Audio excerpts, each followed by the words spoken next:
ጤና ይስጥልን ተመልካቾቻችን እንደምሰምታችኋል። ያውሉ ሚዲያ ነው። ፕሮግራማችን ደግሞ ይህ ትውልድ ይሰኛል። እኔ በቃሉ አላመራው ነኝ። ዛሬ ውይይት የምናደርገው ከሁለት ፖለቲከኞች ጋር ነው። የመጀመሪያው ፖለቲከኛችን አቶ ልደቱ አያሌው፣ ቀጥሎ ደግሞ ኢንጂነር ይልቃል እዚህ ውይይት ላይ ይተሳተፋሉ ማለት ነው። አብራችሁን እንድትቆዩ ጋብዛለሁ። በመጀመሪያ አክብራችሁ ስለመጣችሁ ከልብ አመሰግናለሁ። እኛም እናመሰግናለን። እሺ፣ እንግዲህ የእናንተ አጠቃላይ ሁኔታ አሁን ያላችሁ የፖለቲካ ተሳትፎ በብዙዎች ዘንድ የሚታወቅ ነው። አንዳንዱ በምርጫ ቦርድ ፓርቲ መታገድ ወይም ህጋዊነት ማጣት አለ። በሌላም በኩል ኢንጂነር ይልቃል ፓርቲም ቢሆን ቀደም ብሏል። በጥምረት ውስጥ የነበራችሁም ሚና የታሰበውም በዚህ ምክንያት ወደ ኋላ እንዲሆን ተደርጓል ማለት ነው። ስለዚህ አሁን ያላችሁበትን የፖለቲካ ሁኔታ ምን እያደረጋችሁ ነው? እንዴት አገኛችሁት ያን ውሳኔ የሚለውን ከዛን ጀምር ለስላት ይልቃል። እሺ ግብዣ እንግዲህ ብዙ ነገር እናንተ የምታውቁት ነገር ነው። በአብሮነት መፈጠር ብዙ ደስታ አልፈጠረም። በተለይ በመንግስት አካባቢና በመንግስት ወዳጅ በሆኑ ታማኝ ተቃዋሚ በሚባሉት አካባቢ የአብሮነት መመስረት በዚህ ፖለቲካ ኃይል ላይ አዲስ ኃይል ሆኖ መምጣት ድንጋጤ ፈጥሯል። የያዛቸው ሀሳቦችና እምነቶችም እነሱ አስቀድመውት ካሰቡት ጋር የተለየና ነገር ግን የኢትዮጵያን ፖለቲካ የተገነዘበ በህዝቡም ውስጥ እውነተኛ ጥያቄዎችን የያዘ ስለሆነ በአጭር ጊዜ ተቀባይነት እንዳገኘ ሲታይ ከባድ መደናገጥ ስለተፈጠረ ከዛ በኋላ የተወሰደው እርምጃ ያው የምናውቀው ኢህአዴግ ያሉትን ተቋሞች እየተጠቀመ ማበላሸትና ማጥፋት ነው። ያንን ሀሳቡን መጀመሪያ ኢህአዴግ ላይ ያደረገ የተደረገበት ሁኔታ የሄደበት ነገር ስለምታውቁት ነው። ብዙ ወደዛ ዝርዝር ውስጥ ላለመግባትና ያንን ሲመታ ደግሞ የፈለገው ምን እንደሆነ ሲታወቅ ከዛ በኋላ ቀጥሎ ለኢዴፓና ለህብር ኢትዮጵያም ነው አብሮ ደብዳቤ ፈርሳችኋል፣ አብሮነት የሚባል የለም፣ እናንተ ከፈለጋችሁ ብቻችሁንና እንደዛ አድርጉ ሲባል በኢህአዴግ ላይ የተወሰደው አቋም ለምን እንደሆነ ያ ኢምፕላይ የሚያደርግ ግልጽ የሚያሳይ ነገር ነበረ። ከዛም በኋላ እንግዲህ ጠባያቸውን ስላወቅን ቀስ ብለን ደግሞ ኢዴፓ በፊት በነበረው ውጣውረድ ምክንያት ጉባኤ የማድረግ የጊዜ ጥያቄ ስለነበረ እንግዲህ ያ ጉባኤ የሚደረግ ከሆነ ሌላ 10,000 ፊርማ ማምጣት ሌላ ነገር ማድረግ መጀመሪያም አብረን ለመስራትና በየደረጃው ለማደግ ያሰብናቸው ነገሮች ስለነበሩ እንግዲህ በኢዴፓ በኩል ያለውን ጉባኤ ስናደርግ አጠናክረን አንድ ጠንካራ ፓርቲ ለማውጣትና ሀሳቦቻችንና እምነቶቻችን በዛው እንዳሉ አድርገን ለማድረግ ስንሞክር ያንን መግለጫ ይፋ ባደረግን ማግስት ልደቱ በአስቸኳይ እንዲፈታ ሲባል እነዚህ ሰዎች ፖለቲካውን ሊሰፋ ነው ምናምን ብለን ስንል ከዛ በኋላ እሱ በመጣ በማግስቱ ነው በሶስተኛው በአራተኛው ቀን ኢዴፓ ተሰርዟል ተብሎ ተነገረን እና ቀጠለ እንግዲህ ህብር ኢትዮጵያ ላይ ደርሶ እሱም በጫፍ እንደነበረ አውቃለሁ። አሁን ቅርብ ጊዜ እንግዲህ እሱም ምንድነው ምስክር ወረቀቱ አለቀለት የሚባል ሰምተናል። ወይስ የኛን አመለካከት ከፖለቲካው እንድንወጣ ማዳከም ማጥፋት ዋና ስራው ሆኖ በመንግስትና በቀራቢዎቹ እና በእነሱ በሚደግፉ ተቋማት ይሄዱበት፣ እኛ ግን አለን ፖለቲካው ከድርጅት ፖለቲካ ያለፈ ነው። ፖለቲካው ከፓርቲዎች ፉክክር ያለፈ ነው። በዛ ውስጥ ደግሞ ያለን ልምድ ያለን ህይወት አሁንም አለን። የምንችለውን እያደረግን ነው። እንግዲህ መልክ ባለው መልኩና ይሄ የድርጅት ፖለቲካው ለኢትዮጵያ የሚጠቅም ሆኖ እስከተገኘ ድረስና በዛም መታገል አስፈላጊ ሆኖ እስከተገኘ ድረስ ደግሞ እኛ በአንድ ወይም በሌላ መንገድ ከፖለቲካው አንወጣም፣ እንኖራለን። ያንን እንግዲህ እንዴት በምን ሁኔታ የሚለውን ግልጽ ነገር ከጓደኞቻችን ጋር በጋራ ወደፊት የምናሳውቀው ነገር ይሆናል። እንግዲህ እዚህ ድረስ ነው ማለት ነው። አቶ ልደቱ ለመታሰር ምክንያት የኢዴፓ መፍረስ መልስ ይሆንልህ ይመስለኛል። በውስጥ ባትናገረው ግን በመሰረታዊነት ተፈታ ስትባል ከዛ ብዙ ሰው መፈታትህን እየጠበቀ የሚኖር በፓርቲ ውስጥ የሚኖር የፖለቲካ ሚና እየተጠበቀ ባለበት ሰዓት ኢዴፓ መፍረሱ በ6 ወይም በ7 ቀናት ውስጥ ታወቀና ምንድነው የተሰማ ስሜት ነው ማለት? ረጅም ጊዜ ይዘው የመጣው ፓርቲ ነው። ከጓደኞች ጋር ከፖለቲካ ባልደረቦች ጋር የመጣ ፓርቲ ነው። ግን ፈረሰ ሲባል ጠብቀህስ ነበር ወይ? ምንስ ተሰማ? ይፈርሳል የሚል አልገመትኩም። ምክንያቱም ያው ለማዳከም ጥረት ይደረግ እንደነበረ እናውቃለን። ወደ 4 ዓመት ሆኖታል። የመጀመሪያው አስቸኳይ ጊዜ አዋጅ የዛሬ 4 ዓመት ገደማ ከታወጀ ጀምሮ ነው የኛን ፓርቲ ለማጥፋት ጥረት ይደረግ የነበረው። ወደ 3-4 ሙከራዎች አክሽፈናል። ስለዚህ እንደማይቻል እኛን ለማጥፋት መሞከር ያን ማድረግ እንደማይቻል ገብቷቸዋል የሚል ግምት ነበረኝ እኔ። ስለዚህ በተለያየ መልኩ ሊያዳክሙን ይችላሉ። በምርጫው ላይ የሚኖረን ሚና ብዙም እንዳይሆን ሊያደርጉ ይችላሉ። ከዛ አልፈው ግን በቂ ምክንያት ስለማይኖራቸው በዚህ መጠን ፓርቲን አፍርሰናል ይላሉ የሚል ግምት አልነበረኝም። ግን ምን ያህል ደስፕሬት እንደሆኑ ነው የሚያሳይህ። ይሄ ስብስብ ሆነ ኢዴፓ በዚህ በሚመጣው ምርጫ መኖር የለበትም ብለው ስለወሰኑ ያን ውሳኔ በምንም መልኩ ማስቀረት አልፈለጉም እና አይን አውጣ በሆነ ሁኔታ ሊሆን በማይችል መልኩ ሰርዘናል አሉ። በአንድ በኩል ያሳዝናል ይሄ መሆኑ። በተናጠል ፓርቲ ካየኸው ከኢህአዴግ ድርጅቶች ቀጥሎ በኢትዮጵያ ፖለቲካ ረጅም እድሜ ያለው ፓርቲ ኢዴፓ ነው። 21-22 ዓመት ሊሆነው ነው። በዛ ደረጃ በተናጠል ፓርቲ እስካሁን ኢትዮጵያ ውስጥ የቆየ ፓርቲ የለም። በዛ ውስጥ ያለን ሰዎችም ያው 27-28 ዓመት ትግል ውስጥ የቆየነን። እንግዲህ ጸረ ዲሞክራሲ ነው በሚባለው በ27 ዓመቱ የኢህአዴግ ዘመን እንኳን እንዲህ አይነት ግልጽ የሆነ የለየለት የማፍረስ እርምጃ የመሰረዝ እርምጃ አይተናናቅም።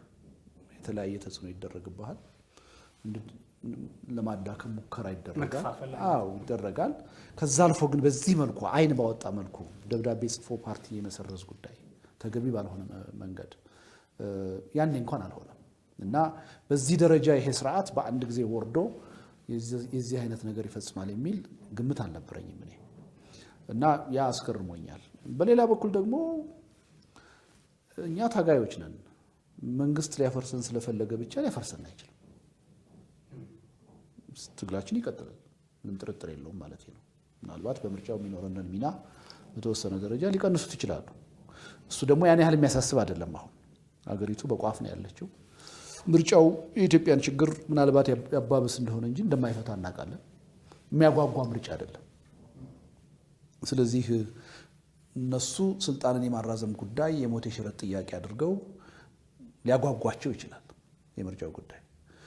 እኛ አገሪቱ አሁን በቋፍ ባለችበት ሁኔታ፣ ከፍተኛ የሆነ የህልውና ችግር ውስጥ ባለችበት ሁኔታ በምርጫ የሚፈታ ችግር የላትም። ምናልባት ምርጫው ሲመጣ ችግሩን የበለጠ ሊያወሳስበው የበለጠ አስቸጋሪ ሊያደርገው ይችላል። ከዚህ ቀደምም ምርጫ እንሳተፋለን ያልነው እንደምታስታውሰው አትሊስት ሊኖር የሚችለውን ሀገራዊ አደጋ የመቀነስ ሚና ይኖረናል በሚል የራሳችን ሚና ይኖረናል። ይቺ ሀገር ወደ ባሰ ብጥብጥ ትርምስ እንዳትገባ በሂደቱ ተጠቅመን ምርጫውን እንደ አንድ የትግል መድረክ ተጠቅመን አደጋ ልንቀንስ እንችላለን ከሚል እንጂ ይሄ ምርጫ የኢትዮጵያ ሕዝብ የሚፈልገውን ስርዓት የሚፈልገውን ፓርቲ ነፃና ዲሞክራሲያዊ በሆነ መንገድ የሚመርጥበት ምርጫ እንደማይሆን ምንም ጥርጥር የለንም። ቀድመን አቋም ያዝንበት ጉዳይ ነው። ስለዚህ የምርጫው ጉዳይ ብዙ አያጓጓንም።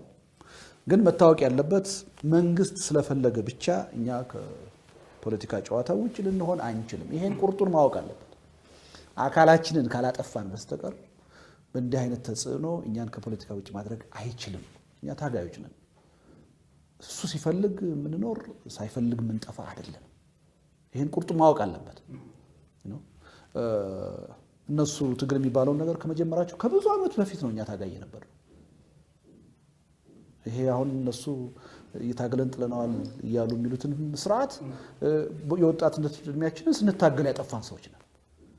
ትግል ምን እንደሆነ እናውቃለን። ስለዚህ እንዲህ አይነት ነገር ግን አሁን ለውጥ መጣ ተብሎ ስንት ነገር በተወራ 2-3 ዓመት ከተወራ በኋላ እንዲህ አይነት ነገር መደረጉ ያሳዝናል። አገሩ እድለኛ አይደለም። ግን በዚህ መልኩ እኛን ከፖለቲካ መድረክ ለማውጣት መሞከር አይቻልም። መልካም ኢንጂነር፣ አሁን የማነሳለሁት የጠቅላይ ሚኒስትር ዶክተር አብይ አህመድ የፖለቲካ ምህዳሩን ለማስፋት እንዲያውም የፖለቲካ ፓርቲዎች ጠንካራ እንዲሆኑ ለማድረግ ከዛም ምርጫ ቦርድም የሚደራጁ ያህል ለማድረግ እንደሆነ የማህበራት አዋጅም ሲሻሻል የፖለቲካ ፓርቲዎች ሁሉ የፖለቲካ ጽንሰ ሀሳብና ዲሞክራሲ ላይ የሚስፋፉበትን መንገድ ለመፍጠር ነው በሚል በዓለም አቀፍ ደረጃ ቃል ገብተው ሽልማትም አግኝተዋል። አንዱ ከተጠቀሱበት ሁኔታ።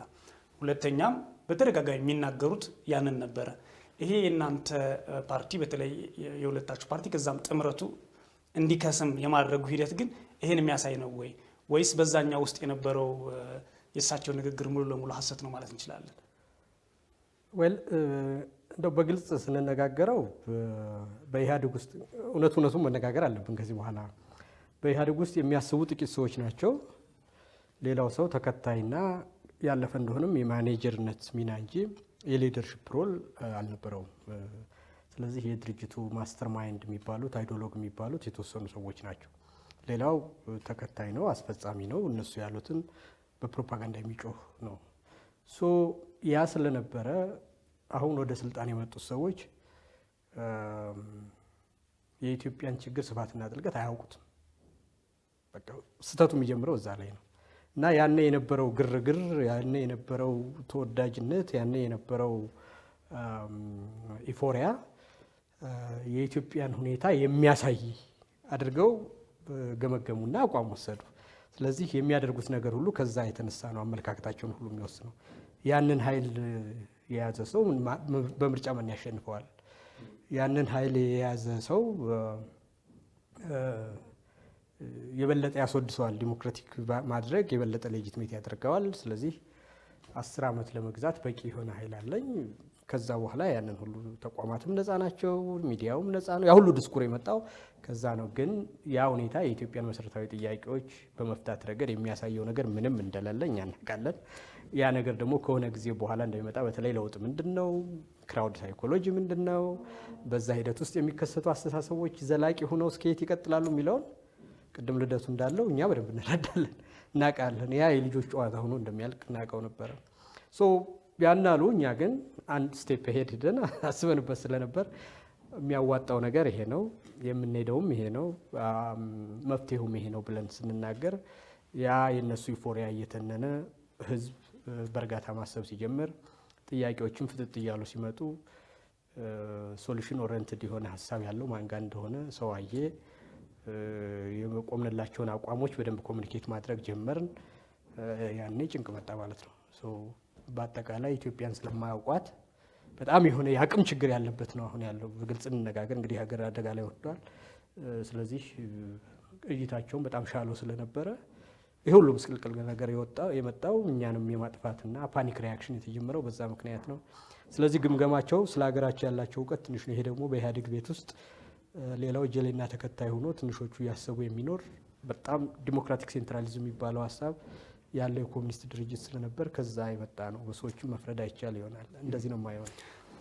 አቶ ልደቱ ለየት አድርጌ የማቀርብልዎት ብልጽግና ጠቅላላ ጉባኤውን ባላካሄደበት ኦነግን በተመሳሳይ ብዙዎቹ ኦፌኮን ጨምሮ አዲሱ የፖለቲካ ፓርቲዎች መጠሪያ አዋጅ ከወጣ በኋላ ብዙ ነባር ፓርቲዎች ጠቅላላ ጉባኤያቸውን እንዲያደርጉ አባሎቻቸውን እንደ አዲስ እንዲያሳውቁ ውሳኔ በተላለፈበት ሰዓት ምርጫ ደግሞ ተራዝሟል ተብሎ መጀመሪያ የወጣው በ2012 ምርጫ ይካሄዳል ተብሎ ነበር። ይሄ ነገር በአስቸኳይ እንዲፈጸም የተደረገው የእናንተም ፓርቲ የነበረበት ችግር ተቀርፎ እንደገና ወደ መስመር ገብታችሁ አባሎቻችሁን አስፈርማችሁ ግን ጠቅላላ ጉባኤ አላደረጋችሁም ተብሎ መሰረዝ አንድ ምን ትርጉም አለው ነው። ሁለተኛ የኢትዮጵያን አንድነት እንፈልጋለን በሚል መንግስት ባለበት ሰዓት የአንድነት ፖለቲካ እና ኢትዮጵያዊነት የሚያጠነጥኑ ፓርቲዎች የእናንተንም አብሮነትም የኢንጂነር ይልቃል ፓርቲም ሌሎችም ከተሰረዙ ውስጥ ለምን ትኩረት ያደርጉ ይመስልዎታል?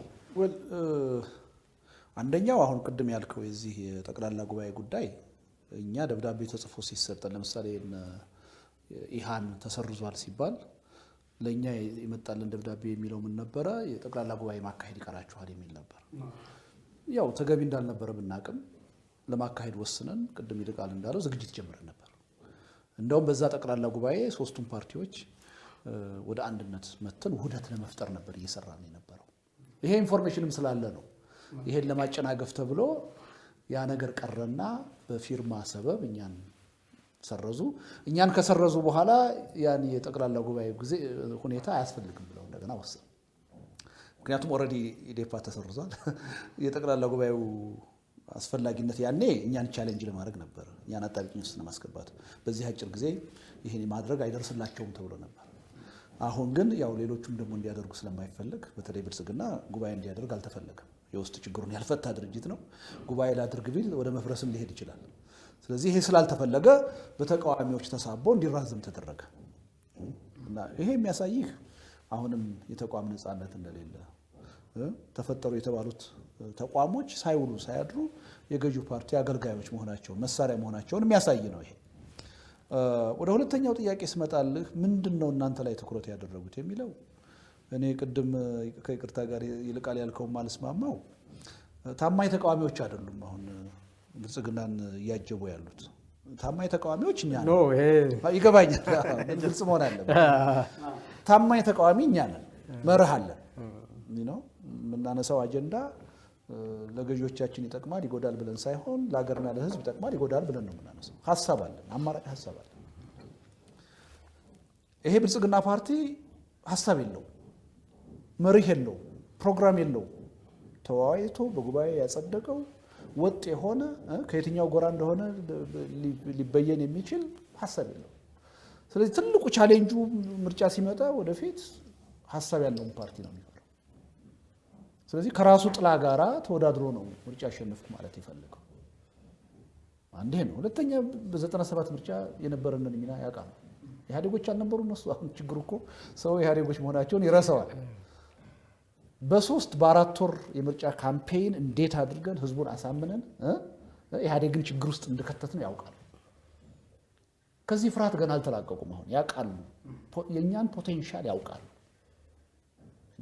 ከዚህ ተነስተን በአጭር ጊዜ ውስጥ ምን ልናመጣ እንደምንችል ያውቃሉ ጠንቅቀው ያውቃሉ ስለዚህ ያን መቋቋም አልፈልጉ ስለዚህ የፈለጉት ምንድነው እኛን ከፖለቲካ መድረኩ አውጥተው ቅድም ያላቸው አይነት ለገዢው ፓርቲ ጥላ የሚሆኑ አድርባይ የሆኑ ፓርቲዎችን ይዞ መቀጠል ነው የተፈለገው በተቃዋሚነት እንጂ የኛ አይነት መርህ ያለው አስተሳሰብ ያለው አማራጭ ሐሳብ ያለው ታማኝ የሆነ ተቃዋሚ ጋር መስራት አይደለም የተፈለገው አድርባይ ተቃዋሚ ጋር ነው መስራት የተፈለገው ስለዚህ ሌላ ምንም ምክንያት የለው የሐሳብ ፍራት ነው እኛ ምንም መሳሪያ ያዘ አባል የለንም ድንጋይ የሚወረወር አባል የለንም አደባባይ ወጥቶ የሚያምጽ አባል የለንም ሐሳብ ነው ያለው ግን ሁሉ ጊዜም አምባገነኖች የሚያስፈራቸው ጉልበት አይደለም ጠበንጃ አይደለም ሐሳብ ነው የሚያስፈራቸው የድሮው የ27 ዓመቱም ኢህአዴግ ችግሩ ይሄ ነበር አሁን የቀጠለውም ችግሩ ይሄ ነው ሐሳብ የለውም እኮ መደመር ምናምን እንዳሰብ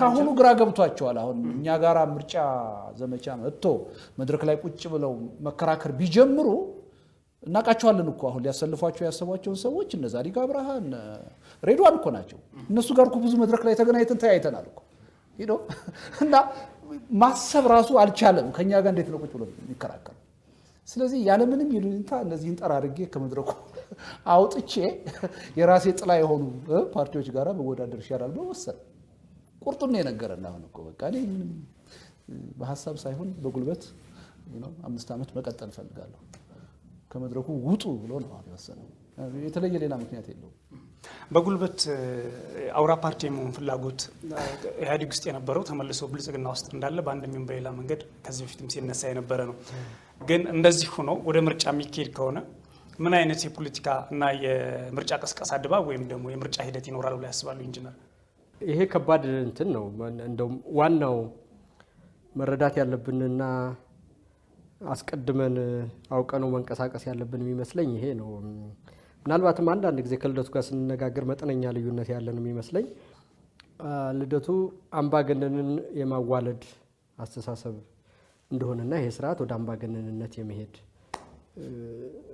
አዝማሚያ እንዳለው ይናገራል እኔ ደግሞ በመሰረታዊ ሐሳብ ይሄን አምንና አምባገነንነት ኢትዮጵያ ውስጥ አሁን ለማድረግ ከባድ ነው የህዋት ኢህአዴግ አምባገነንነት የመጣባቸው አምባገነን ለመሆን የሚያስፈልጉ መሰረታዊያንስ በድርጅቱም ውስጥ በነበረበት አመጣጡና በህዝቡ ሂደት ውስጥ ነበሩ አሁን ላይ ግን ይሄ ሽራፊ ድርጅት አምባገነን ነው ኢትዮጵያ ውስጥ ቀጥላለሁ ቢል ውጤቱ የሀገር መፍረስና ስርዓት አልባነት ሊሆን ይችላል ስለዚህ ይሄ ከሆነ ደግሞ አሁን እነሱ ምኞታቸው ያ ነው የሀገሪቷ ነባራዊ ሁኔታ ደግሞ አምባገነን ዱል ብድግ ብለ አምባገነን መሆን አይቻልም አለዛም ያን እናድርግ ካልክ አገሩን ሁሉ ልታፈርስ የምትችልበት ሁኔታ ይፈጠራልና ሊሆን የሚችለው ነገር እኔ በጣም አስፈሪና አስደንጋጭ ነገር ነው ፍላጎታቸው ስልጣን የመልቀቅ የዲሞክራሲን ሪስክ በሁን ለመቀበል ዲሞክራሲ ጨዋታ ካለው በጨዋታው ህግ መሸነፍም ማሸነፍም የሚኖሩ ነገሮች ናቸው።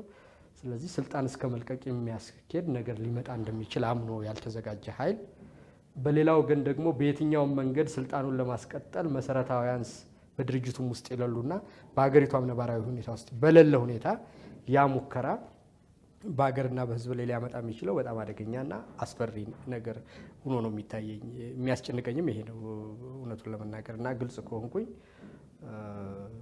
እነሱ የሚፈልጉት በስልጣን መቆየትና ይሄንን ምርጫ ስልጣናቸውን ለማንበር በቃ ምርጫ ተደረገ ለማስባል ብቻ ነው የሚፈልጉት።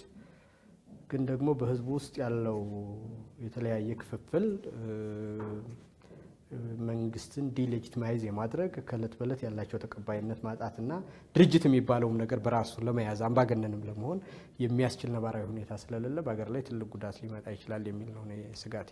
ግን ምናልባት ይልቃል እንትኑ ላይ ልዩነት የለንም እኮ አምባገነን ሆኖ በስልጣን ላይ መቀጠል የሚያስችል ነባራዊ ሁኔታ ኢትዮጵያ ውስጥ አለ ወይ? አንተ በምትለው ነው መስማማት እኮ የለም። ግን የማያድግ ልጅ እኮ ይወለዳል። ይወለድና ጥያቄው ያድጋል ወይ ይጎለብታል ወይ ነው ይከርማል ወይ ነው። በዛ ደረጃ ብናየው ጥሩ ነው። ሹር አቶ ልደቱ በመጻፍ እኔ ኢቭን ራሱ አምባገነን የሚለውን ሊሆን ማለት አይቻልም ብዬ ስለማስብ እንደው በመግለጫ እንኳን ሲጻፍ አምባገነን ስርዓት የሚለውን መጻፍ አልፈልግም ነው። ችግር ፈጣሪ ስርዓት ሲሆን ነው እንጂ አምባገነን ቢኮዝ እኔ እመርጣለሁ እኮ እውነቱን ለመናገር ምርጫዬ ይሄ ስርዓት አምባገነንን መታገል እንችልበታለን እኛ እና አምባገነን ሆኖም እንኳን ትንሽ ሀገሩ ቢቀጥል ባለን አቅምና ሁኔታ አምባገነንን የመታገል ስራ ብቻ ይሆናልና አገር የማዳን ስራ አይሆንብንም።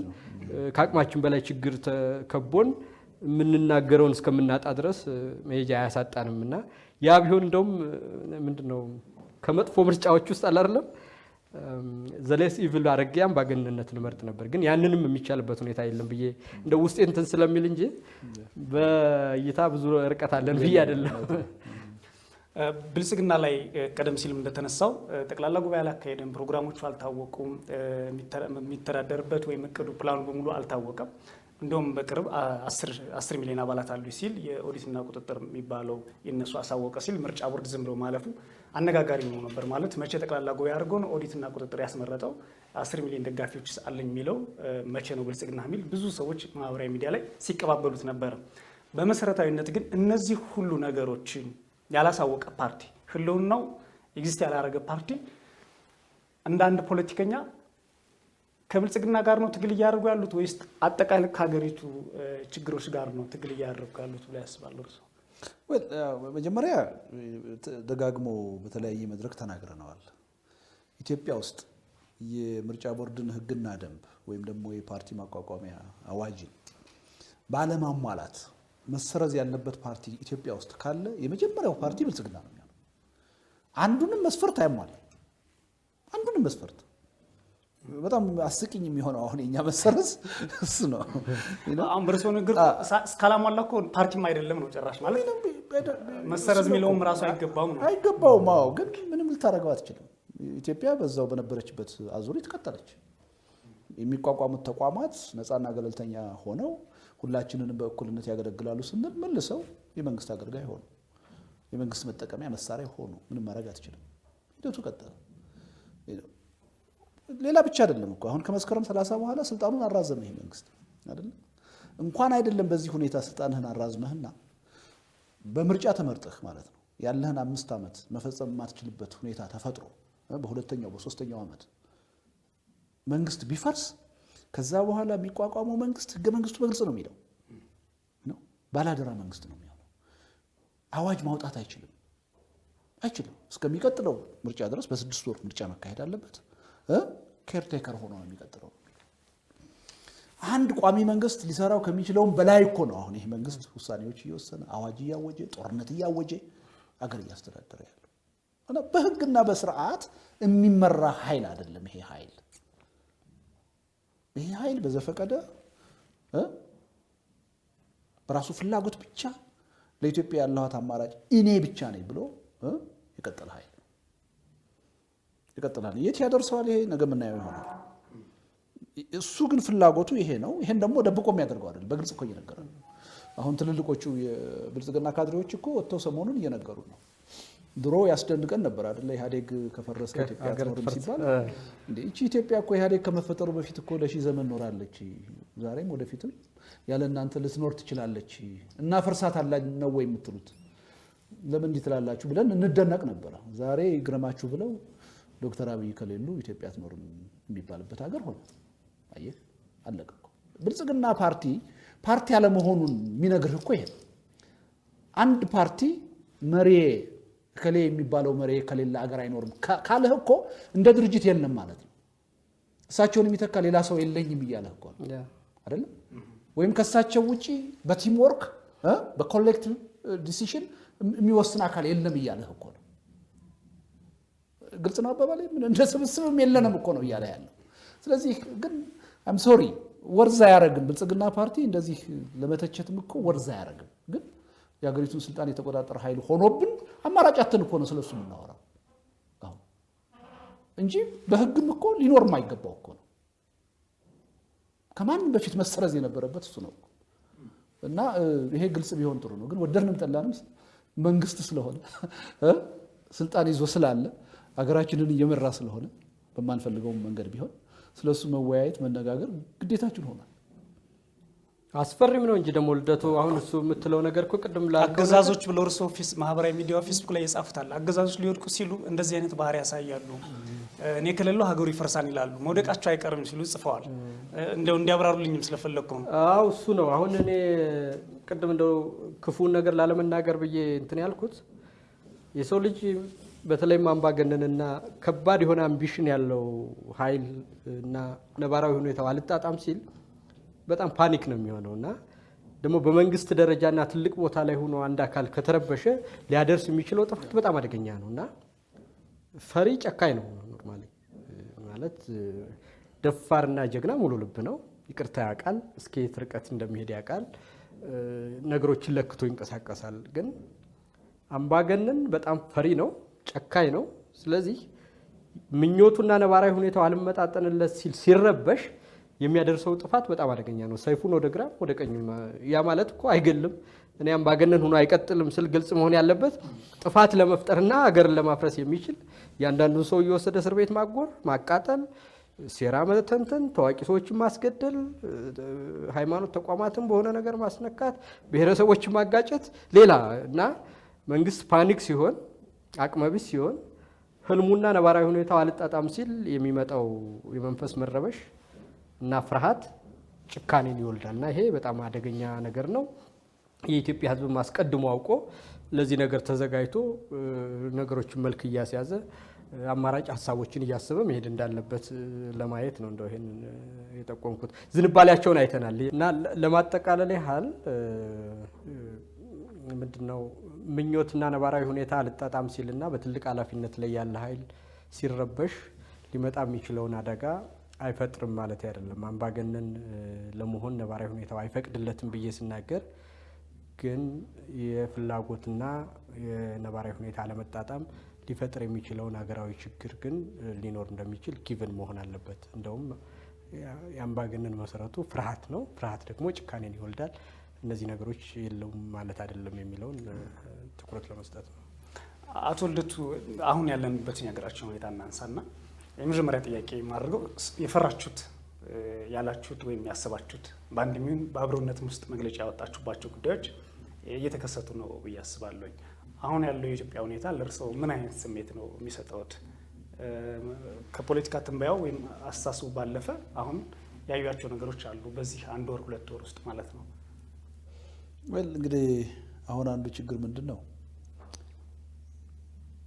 የሀገር ይሄን ካላደረገ ይሄ የለውጥ ሂደት ይሄን ካላደረገ ሀገራችን ውስጥ ችግር ይፈጠራል ሀገራችን ወደዚህ አይነት አደገኛ ሁኔታ ተገባለች ስንል አንዳንድ ሰዎች ሟርት አድርገው ያዩታል እንደዛ እንዲሆን ምንመኝ አድርገው ያስባሉ እንጂ ከተጨባጭ ፖለቲካ ትንታኔ ተነስተን የምንሰጠው ሐሳብ መሆኑን አይረዱትም ያለው ነገር ደግሞ ተከስቶ ሲያዩት እንዴ ይሄ ነገር ትክክል ነበሩ እንዴ አይደለም የሚሉት ያን ችግሩን ራሱ እኛ ፈልገን ያመጣ ነው አድርገው ያስባሉ የፈጠርነው አድርገው ያስባሉ እንዲህ አይነት በጣም አስቸጋሪ ፖለቲካ ሁኔታ ውስጥ ነው አሁን ያለነው እና አንዳንድ ጊዜ አሁን ሊሆን የሚችለው ነገር ጥንቆላ አይደለም ይሄ ትንበያም አይደለም ይሄ ከተጨባጭ የፖለቲካ ትንታኔ ተነስተን ምንናገረው ነገር ነው ይሄ ካልሆነ ይሄ አይነት አደጋ ውስጥ እንገባለን ብለን ስንናገር አሁን እየፈራን ነው ግልጽ ነው አባባሌ በበጎ ማየት የማይችል ቀላል የማይባል የህብረተሰብ ክፍል ተፈጥሮ ያያየን ነው እና ያሳዝነኛል ይሄ ነገር በእውነት እና አሁን ስትጠይቀኝ አይምሮዬ ውስጥ ቀድሞ የመጣው ይሄ ነው ታስታውሳለህ ዶክተር አብይ በተመረጡ ማግስት አንተና እኔ ቁጭ ብለን ኢንተርቪው አድርገናል አሁን መልሰህ ልታየው ትችላለህ 1 2 3 4 እነዚህ ነገሮች ከተደረጉ ይሄ ሽግግር የለውጥ ሂደት ውጤታማ ይሆናል ወደ ዘላቂ መፍትሄ ይወስደናል እነዚህ ካልተደረጉ አገሪቱ ወደ ባሰ ቀውስ ትገባለች የሚል ግምገማ አስቀምጠናል በአብሮነት ተሰባስበን ያወጣናቸውን መግለጫዎች የሰጣናቸውን ኢንተርቪዎች ማየት ይቻላል ያን የሰጠነው ኢትዮጵያ ችግር ውስጥ ገብታ እኛ ያልነው ትክክል ነበር ለማለት አይደለም ያን በዛን ወቅት የተናገርነው በስልጣን ላይ ያለው ኃይል ያን አዳምጦ ተገቢ የሆነ ግምገማና ትንታኔ መሆኑን ተረድቶ ከችግሩ አገሪቱን ማዳን እንዲቻል ኢትዮጵያ አሁን የገባችበት ቀውስ እንዳትገባ ነው ያን ያህል ጥረት ያደረግነው እንጂ ብለን ነበር ለማለት አይደለም አሁንም ምንናገረው ነገር ነገ ብለን ነበር ለማለት አይደለም መታወቅ አለበት ሰዎች እንደዛ ባይተረጉሙ ጥሩ ነው ከመጀመሪያው ተናግረን ምንም አዲስ የተለየ ነገር የለም አሁን በስልጣን ላይ ያለው ኃይል በያዘው መንገድ የሚቀጥል ከሆነ ኢትዮጵያ ከአንድ ቀውስ ወደ ሌላ ቀውስ ነው እየተሸጋገረች የምትሄደው ጥያቄው ያለው ያ ቀውስ መሰረታዊ የሆነውን አጠቃላይ ህልውናዋን ሳያፈርሳት የሚቀጥለው እስከመቼ ነው አሁን አነሰም አደገም በተለያዩ ሁኔታዎችና አጋጣሚዎች እድል እያገኘን አትሊስት አገራዊ ህልውናችን ፈርሶ መንግስት የለሽ አልሆነም አገሩ እየተበጣጠሰ ነው በመፍረስ ሂደት ላይ ነው ያለው ግን ይሄን የመፍረስ ሂደት ለማስቆም የሚያስችል በጠባቡም ቢሆን እድል አለን አሁን ከተጠቀምንበት ሰሚ ካለ ግን አሁን በተያዘው መንገድ ከክራይሲስ ወደ ክራይሲስ አንዱ የሚያሳዝነው ነገር ምንድነው ብዙ ሐሳቦችን እንናገራለን ይሄ መንግስት ብልጥ ቢሆን እነዛን ሐሳቦች ወስዶ በተግባር በመለወጥ አገሪቱ ብቻ አልነበረችም በዛ የምትጠቀመው ራሱ ለሚፈልገው ስልጣን ይጠቅመው ነበር ይልቃል በቀደም ነው ስትናገር የሰማው ነገር አለ አምባገነንም ሆኖ እኮ ለመኖር አገር ያስፈልጋል በጣም የሚያንሰፈስፋቸው የስልጣን ጉዳይ ከሆነ በስልጣንም እኮ ኢትዮጵያ ውስጥ ለመቆየት መጥፎ ነገር ከመስራት ይልቅ ጥሩ ነገር መስራት ነው የሚያዋጣው ትክክለኛውን ነገር መስራት ነው የሚያዋጣው ያኔ አትጠራጠር እኛ ሁላችን እነሱ በስልጣን ቢቀጥሉ ችግር የለብንም እንደግፋቸው ነበር መጀመሪያ የሚያሳየነው ድጋፍ እንደዛ እስቲ ድል እንስጣቸው እስቲ ጊዜ እንስጣቸው እስቲ እንርዳቸው ነው ያልነው የኛ የስልጣን ጥያቄ አይደለም የነበረው በዛ ወቅት የሀገር ህልውና ጉዳይ ነው ይሄ የተጀመረ የለውጥ ሂደት ዘላቂ በሆነ ሁኔታ ውጤታማ እንዲሆን ነው ጥረት ያደረገው ስለዚህ አሁን ምንም ጥርጥር የለውም አሁን ይሄ ስርዓት አሁን በያዘው መንገድ ኢትዮጵያ ወደ ተሻለ ነገር ልትሸጋገር አትችልም በመፍረስ ሂደት ውስጥ ነች ይሄ ሂደት አይቆምም ትልቅ አደጋ ውስጥ ልንገባ እንችላለን ችግር ያልተፈጠረ መስሎ የሚታያቸው ሰዎች አሉ ምን እንደሚጠብቁ አላውቅም አሁን ትግራይና ኢትዮጵያ አንድ ናቸው አሁን አብዛኛው ኦሮሚያ የሚባለው አካባቢ የኢትዮጵያ አካል ነው ሰላም አለ መረጋጋት አለ ዜጎች በነፃነት ወጥተው ይገባሉ ኢኮኖሚያችን ከየት ወደ የት እየሄደ ነው አሁን ድህነት አፍጥጦ ሲመጣ በዚህ የፖለቲካ ቀውስ ድህነት ሲጨመር ይቺ አገር ምንድነው የምትሆነው ከዚህ በላይ ራሱ ሂደቱ የኛን መናገር ተው የኛን ትንታኔ ተው ራሱ ሂደቱ ከሚያሳየው ተጨባጭ ሁኔታ በላይ ምን ልናይ ነው የምንጠብቀው ስለ አገር መፍረስ ምን ነው የምንጠብቀው ሊቢያን እስከምን ነው የመንን እስከምን ነው የምንጠብቀው ያኔማ እንደዚህ ቁጭ ብሎ መነጋገር እንኳን አይቻልም እና እኔ አንዳንድ ጊዜ ያው ተስፋ መቁረጥ ስለሌለብን ነው እንጂ አታካች ነው የኢትዮጵያ ፖለቲካ የሆነው ታጥቦ ጭቃ ነው የሆነው 28 ዓመት ስለ ሰላም ነው እኛ ስለ ዲሞክራሲ ነው ስንታገል ይኖር ፌል አደረግን ግን ሄዶ ከ27 ዓመት በኋላ ጥላቻ አሸናፊ ሆነ ቀውስ አሸናፊ ሆነ ጽንፈኝነት አምባገነንነት አሸናፊ ሆነ እንደገና ወደቅን ተሸነፍን ግን ትግል ውስጥ ነው ያለነው ተስፋ መቁረጥ የለብንም እና አንዳንድ ጊዜ ለመነጋገርም ያሁኑ ወቅት በጣም አስቸጋሪ ሁኔታ ነው በእውነት የትግል ጉዳይ ሆኖብን ነው እንጂ ተነጋግረን ለመግባባት በጣም ከባድ ነው በእውነት አሰልች ነገሮች አሉት በብዛት ምናልባት እንደው ብዙዎቹ ርዕሰ እስር ቤት እያሉ ማህበራዊ ሚዲያ ላይ ሲጻፍ የነበሩ አቶ ልደቱ የታሰሩት ከፖለቲካ አመለካከታቸው በተጨማሪ የፕሬዝዳንት ኢሳያስ ጣልቃ ገብነት በመቃወማቸውም ጭምር ነው ብለው የሚያስቀምጡ አሉ ምናልባት ሌሎች አዩሶችም ሊታዘቡ ይችላሉ አሁን ባለው የትግራይ ሁኔታ ትላንት አሜሪካ የሚያወጣችውን አይተናል ኢሳያስ ሰራዊት መውጣት አለበት ሲሉ የመከላከያ ሰራዊት አንዳንድ አዛዦችም ሰራዊቱ እንዳለ በደል እንደሚፈጽም ግፍ እንደሚፈጽም እያነሱ ነው ያሉት እንዳንድ ኢትዮጵያዊ አሁን በትግራይ ባለው ሁኔታ ላይ ምንድነው የሚሰማውት ወይ ብዙ ሰው እንደዛ ሲል ሰማለሁ መታሰሬን ከኢሳያስን በሚመለከት ከተናገርኩት ንግግር ጋር የማያያዝ ጉዳይ አያለው ሊሆንም ይችላል ላይሆንም ይችላል አላውቅም ያን በእርግጠኝነት የሚያውቀው አሳሪው አካል ነው ዞሮ ዞሮ ስለ ፕሬዝዳንት ኢሳያስ የተናገርኩት ስህተት አይደለም 200-300% ትክክል ነው የተናገርኩት ትክክል ነው እደግመዋለሁ አሁን የኢትዮጵያ ቁጥር አንድ ጠላት ካለ ኢሳያስ አፈወርቅ ነው ይሄን ስንናገር የነበረውን ታሪካዊ ሂደት ረስተው ትክክል እንዳልሆነ ሊተቹን የሞከሩ ሰዎች ነበሩ አይደል ግን በዚህ ጦርነት ኮታይ ኢሳያስ አፈወርቅ ለኢትዮጵያውያን ምን እንደሆነ አሁን ትግራይ ውስጥ እኮ ታየ ጭካኔ ውስጥ ከምን ድረስ እንደሆነ ታየ እኮ የኛ ንግግር ያስፈልጋል ራሱ አረጋገጠ እኮ ይሄን የወዳጅነት ትብብር አድርገው የሚያስቡ እኔ ጣልቃ ገብነት አይደለም ሻዕቢያ የፈጸመው አሁን ጣልቃ ገብነት አይደለም ጣልቃማ መግባት ከጀመረው 3 ዓመት ሊሆነው እኮ ነው ወያኔ ጌም ኦቨር ብሎ በአደባባይ መናገር ሲጀምር ጣልቃ መግባት ጀምሯል ያኔ ኦኬ ኖ ይሄ ልታደርጋ ትችልም ያለው መንግስት የለም አሁን ጣልቃ መግባት አይደለም ወረራ ነው የፈጸመብን ድንበራችንን ሉዓላዊነታችንን መድፈር ብቻ አይደለም ዜጎቻችንን እየገደለ ነው ያለው ይሄን ወዳጅ ብሎ የሚያስብ ሰው ካለ አዝናለሁ ምን ማድረግ አልችልም ግን ከሁለት አንዱ መምረጥ አለብን ይሄን እውነታ አምነን መቀበል አለብን አምነን ተቀብለን ማውገዝ አለብን ወይም ደግሞ ትግራይ የሚባለው ክልል ኢትዮጵያዊ አይደለም ብለን ማመን አለብን የትግራይ ህዝብ ኢትዮጵያዊ አይደለም ማለት አለብን የትግራይ ህዝብ ኢትዮጵያዊ ነው ብለን የምናምን ከሆነ በትግራይ ህዝብ ላይ እየተደረገ ያለው ጭፍጨፋ በአደባባይ ወጥተን ማውገዝ መቻል አለብን ይሄን ማድረግ ካልቻል ነገ የትግራይ ህዝብ ኢትዮጵያዊ ነው የማለት የሞራል ብቃት ሊኖረን አይችልም ስለዚህ እኔ በቃላት አይደለም አቶ ኢሳያስን በድርጊት በተግባር ራሳቸው ለኢትዮጵያ ህዝብ ምን እንደሆኑ እያሳዩ ነው ዓለም አውቋል ይሄ በጭፍን ጥላቻ እዚህ አካባቢ ያለነው ሰዎች ይሄን ልንክደው ብንሞክርም ዓለም እየጮኸ ነው በትግራይ ህዝብ ላይ አሁን እየተደረገ ያለው ዓለም በአደባባይ እያዩ ያለው ይሄ ሰውዬ ለኢትዮጵያ ምን ማለት እንደሆነ በደንብ እያሳዩ ነው በተግባር ለኔ አይደንቀኝም ድሮም አውቃቸዋለሁ ታሪካቸው ይሄን ነው የሚያሳየው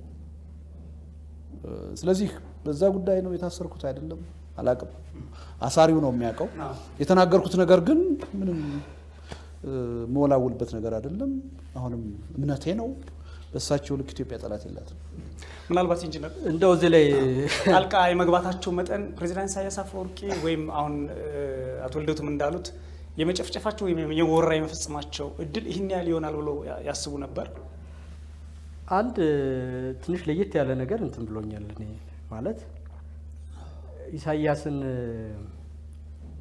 ሳስባቸው ይሄ አግራንዳይዝመንት አይደለም አገሯ ትንሹና አንሳቸው በልካቸው አልሆኑ ብላ እሳቸው ትልቁ ነው ይሄ ዋን አፕማን ሳይኮሎጂ ያላቸው ቅጽፈቱን ሁሉ የሚጸየፉ ግን እኔ ትልቅ ነኝ ፖለቲካ አዋቂ ነኝ እና ይሄ የትልቅነት በሽታ አገር ፈጥሬ ያለው የፈለኩትን በቀጠናው ማረግ ሰው ነኝ የሚሉ አይነት ስነልቦና ያላቸው ሰው እና ያ ደግሞ የዶክተር አብይ አታላይ ሂዩሚሊቲ እና የሳቸው ሳይኮሎጂ ተስማምቶ ይሄደ ነበር የሚመስለኝ ሰማው እውነትነት ቢኖረውም ግን ኢሳያስ በዚህ ደረጃ ስኬርድ ሜንታሊቲ ያለውና ኢቪል እንትን በጣም የምንድነው ችጋራ ማይንድ ያላቸው ሰው መሆኑን አላውቅም ነበር። ይሄ ማንኪያ ምናምን ትንሽ ነገር ሁሉ የሚሰርቅ አብሮ የኖረውን ህዝብ አብሮ የታገላቸው ሰዎች ላይ ቱ ዚስ ሌቭል ኢቪል የሚያደርግ ሰው አድርጌ አላየሁም ነበር። ይሄ ከትልቅነት የመጣ ይሄ በዲፕሎማሲው በስማርትነሱ ህዋት ስለበለጠው ከርቴን ስላደረገበት መንገዱን በዛ ደረጃ በፉክክር ደረጃ ያለ እንጂ ቱ ዚስ ሌቭል ወርዶ ግን ህዝብን በዚህ ደረጃ ማሰቃየት ዝርፊያን በዚህ ደረጃ ኢንስቲቱሽናላይዝድ በሆነ ሁኔታ ኮማንድ ባለው ሁኔታ ሲፈጽም ግን አይወዝ ስለ ሰውዬው ያለኝ እንትን የተሳሳተ ነበር ማለት በጣም ስኬርድ የሆነ ችጋራ ማይንድ ያለው እና ሰቀቀን የገባ መንግስት መሆኑን የዛ መንግስት አላይም ነበር። ትንሽ ሀገርም ቢሆን ድሃም ቢሆን ትልቅነት የሚመኝ አርጋው ግን እኔ አስመራን ሂጄ አይቻለሁ እና ዛቶዝ የኔ ፕሬዝዳንት ኢሳያስ ሌላ ባዕድ ለሚሉት ህዝብ ሳይሆን ለኤርትራ ህዝብ ያደረጉትን በአካል አይቻለሁ እና ምንም እኔ ያ እንዳለ ሆኖ ግን በዛ በዚህ በእኛ በኩል ያለው ግንኙነት ቅድም ልደቱም እንዳለው ይሄ ከጣልቃ ገብነት ከአላይነት ያለፈ ስራ ሲሆን የኛ ሰዎችም ራሳቸው በጣም ደካማ አመራርና በዛ ዙሪያ የተሰበሰቡ ሰዎች ሁሉ አንድ እርምጃ ፈቅ ብለው ማየት የማይችሉ ሰዎች መሆናቸውን እኔ በኢትዮጵያ ፖለቲካ አረና ውስጥ በልምድም በእድሜም ማነስ ያልኩ ሰው ነኝ። እኔ እንደው ሁለተኛው ሰርክል ውስጥ ባለው ነው ልደቱ አሉ ከዛ ተላለቁት እና በዚህ ደረጃ ደካማ ይሆናሉ ብዬ ግን አስቤ አላቅም ነው ሾርት ተርም ፖለቲካል አላይ መፍጠርንና አጠቃላይ ያገርን ህልውና በሚፈታተን ደረጃ ላይ ህዋት ብልጽግና ሻዕቢያ ፉክክር ወዳጅነትም ጸብም ቢኖራቸው ግን ይሄ በብሔረሰብ ትግል በመሆኑ ህዋት የትግራይን ህዝብ ለማሰለፍ ያደረገው የትግራይ ህዝብ ህዋት የዘር ድርጅት በሆነ ሾርት ተርም በሆነ የትግራይን ህዝብ ተጠቃሚ ምን አድርጎ የማየት ምናምን በስሜት ውስጥ ያለውን የህዝቡን ኢሚዲየት ስሜት ረዳለሁ። ግን ይሄ ርቆ መሪ ነኝ የሚል ሰው ይሄንን እንደ ዘላቂ እውነት ወስዶ እንዲህ አይነት አቋም ሲወሰድ እንደዚህ ናቸው መሪ መሆን የሚችሉት ሪሊ ሀገር መምራት እንደዚህ ነው። ይሄ እኮ ነገ አይኖርም እኮ ይሄ ስሜት ይሄ ምናምን ታሪክ ይሆናል። ህዋትም ያልፋል ብልጽግና የሚባለውም ይሄ ፉከራው ሽለላው ይቀርና ሃርድ ፋክቱ ኢትዮጵያ የምትባል ሀገር ከነ ችግሮቿ ፍጥጥ ብሎ ይመጣል።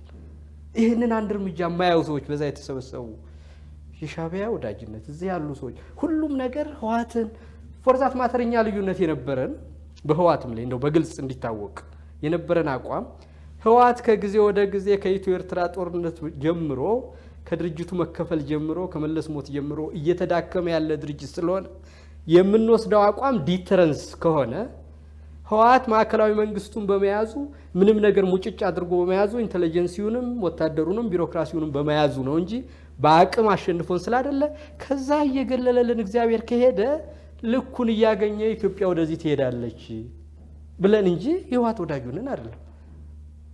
እነሱ ህዋት እናጠፋለን ሲሉ ለኢትዮጵያ ያመጡትን ችግር አየን እኮ ቀስ ብለን እየተሸጋገር ብንሄድ ደጋግሜ እናገረዋለሁ።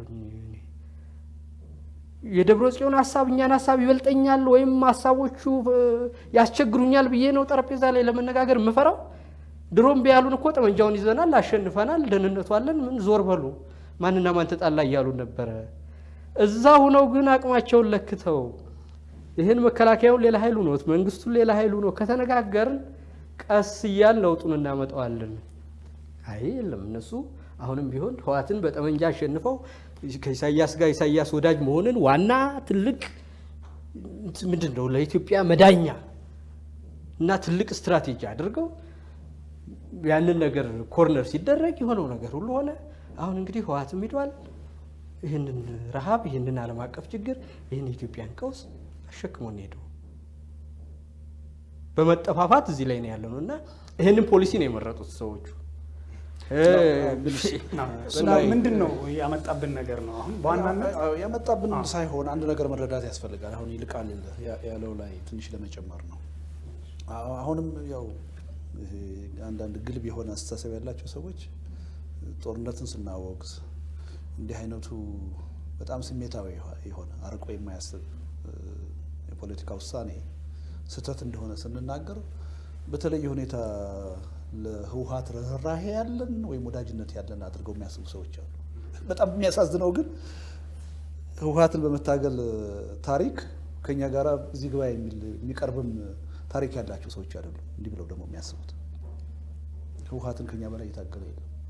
ህውሃት የያዘው መስመር ለኢትዮጵያ ህዝብ እንደማይበጅ ጥርሳችን ነክሰን ወጣትነት ዘመናችን ያሳለፍን ሰዎች ነን። ያ ብቻ አይደለም፣ በነበረው የትግል ሂደት ብዙ ዋጋ ከፍለናል። ህውሃት 5 ጊዜ አስሮኛል፣ ገርፎኛል። በምን ሂሳብ ነው የህውሃት ወዳጅ ሊሆን የሚችለው? ግን ፖለቲካ ስንሰራ ግን ለህውሃት ካለን ጥላቻ በላይ የሀገርን ጉዳይ አስቀድመን ነው የምናየው። ህውሃትን በመጥላት አገርን የሚጎዳ ነገር የማድረግ ፍላጎት የለም። ለእኛ ፖለቲካ ይሄ ነው ልዩነታችን። ይሄ አሁን እኮ ህውሃትን ለማጥፋት በሚደረግ ዘመቻ ህውሃትን ለማጥፋት ኢትዮጵያ ምን ያህል ዋጋ መክፈል እንዳለባት እኮ ማሰብ ይፈልግ የለም። ጥቂት የህውሃት መሪዎችን ለመግደል ስንት ሺህ ህይወት ነው ዋጋው? እኔ አሁን ይሄን ጦርነቱን የሚደግፉ ሰዎች የህውሃትን አመራር መገደል መታሰር የሚደግፉ ሰዎች አንድ ቀን ይሄን ለማድረግ የኢትዮጵያ መከላከያ ሰራዊት ምን ያህል ዋጋ ከፈለ? ስንት ሰው ሞተብን? የአማራ ልዩ ኃይል ስንት ሰው ሞተብን? ስንት ዋጋ ከፈለ? የትግራይ ሚሊሻ ኢትዮጵያ አይደለም ስንት ሰው ሞተ? ስንት ዋጋ እየከፈለች ነው ይቻላል። እንግዲህ ማህበራዊ ቀውሱን ኢኮኖሚያዊ ቀውሱን ትተነው ማለት ነው። በሰው ህይወት የስንት ወንድሞቻችን ሰራዊት ውስጥ ያሉ ህይወት እየገበርን ነው ህውሃትን ለማጥፋት እየሞከርን ያለ ነው። በራሱ እየጠፋ የነበረ ድርጅት ነበር። በራሱ ምንም ናቹራሊ እኮ ኢሪሌቫንት የሆነ ሌላው ቀርቶ የትግራይ ህዝብ እኮ ተፍቶት የነበረ ድርጅት እኮ ነው። ይቺ ሀገር ለነዛ ሰዎች ይሄን ያህል ዋጋ መክፈል አለባት? ከዛ አልፈን ልክ እንደ አንድ የውጭ ጉዳይ የውጭ ሀገር መንግስታትን ጣልቃ አስገብተን ይሄን ጉዳይ ለመፍታት መሞከር አንደኛ በታሪካችን ታይቶ የሚታወቅ ነገር አለ። ኢትዮጵያ በውስጥ ጉዳይዋ አንድም ጊዜ በታሪኳ የውጭ ኃይል አስገብታለች። ይሄ ታሪክ ዛሬ በእኛ ጊዜ ነው የሆነው። በውጭ ጉዳይ እንኳን የኪዩባ ወታደሮች ኢትዮጵያ መጥተው በመዋጋታቸው ብዙ ትችት ይቀርብ ነበር። እኛ ራሳችንን ማንችል ሆነን ነው ወይ? ለምንድን ነው የውጭ ሰራዊት መጥቶ የሚያግዘን ተብሎ ብዙ ትችት በደርግ ላይ ይቀርብ ነበር ከውጭ ወራሪ ጋር። እንዴት ኢትዮጵያውያን ሲቻል ጦርነት ውስጥ ሳንገባ ሰላማዊ በሆነ መንገድ በንግግር በውይይት በጠረጴዛ ዙሪያ ችግራችንን ፈተን ካለፈው ትውልድ ከቲፒኤልኤፍም የተሻለ መሆናችንን ማሳየት ነበረብን። ካልቻልንና ወደ ጦርነት ለመግባት ከተገደድን ደግሞ ይሄን ችግር ኢትዮጵያውያኖች መፍታት አቅቶን መወጣት አቅቶን ነው የሌላ ሀገር ሰራዊት ለብቀላ ራሱን ያዘጋጀ ሰራዊት አምጥተን እዚህ ውስጥ የምናስገባው? ይሄ በጣም የሚያሳዝን ነገር ነው በእውነት። እና እኔ አንዳንድ ጊዜ እስቲ ቆም ብለው ያስቡ። ይሄን ጦርነት የሚደግፉ ሰዎች የሞቀ ቤታቸው ውስጥ ተቀምጠው መከላከያ ሰራዊታችን ስንት ሰው አለቀበት በዚህ ሂደት? የአማራ ልዩ ኃይል ስንት ሰው ሞተ? የትግራይ ልዩ ኃይል ስንት ሰው ሞተ? በድምሩ ኢትዮጵያውያኖች ስንት ሞቱ? የሞተ ድርጅት ለማጥፋት የሞተ ድርጅት ሄዶ እኮ አንድ ክልል ውስጥ አንድ ከተማ የተወሸቀ እኮ ድርጅት እኮ ነው። በኢትዮጵያ ሚና ያጣ እኮ ድርጅት እኮ ነው አይደል?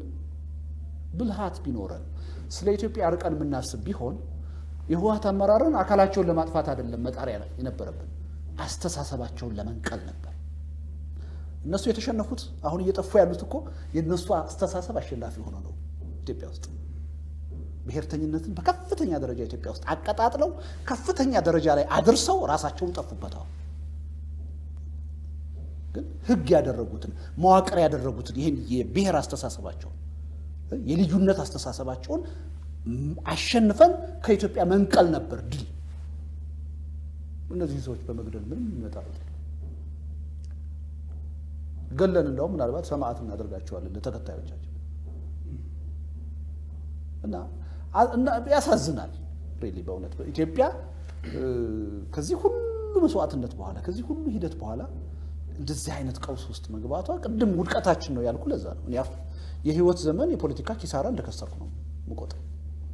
ስለ ሰላም ስለ ዲሞክራሲ ስለ ገንቢ ፖለቲካ ይሄን ያህል አመት ታግለን በቃ በዜሮ ነው የተባሰው ተሸነፈ አሁንም ጥላቻ አሸናፊ ሆነ ብሔርተኝነት አሸናፊ ሆነ ቂም በቀል አሸናፊ ሆነ የኢትዮጵያ ነባራዊ ሁኔታ አሁን ይሄን ነው የሚያሳየው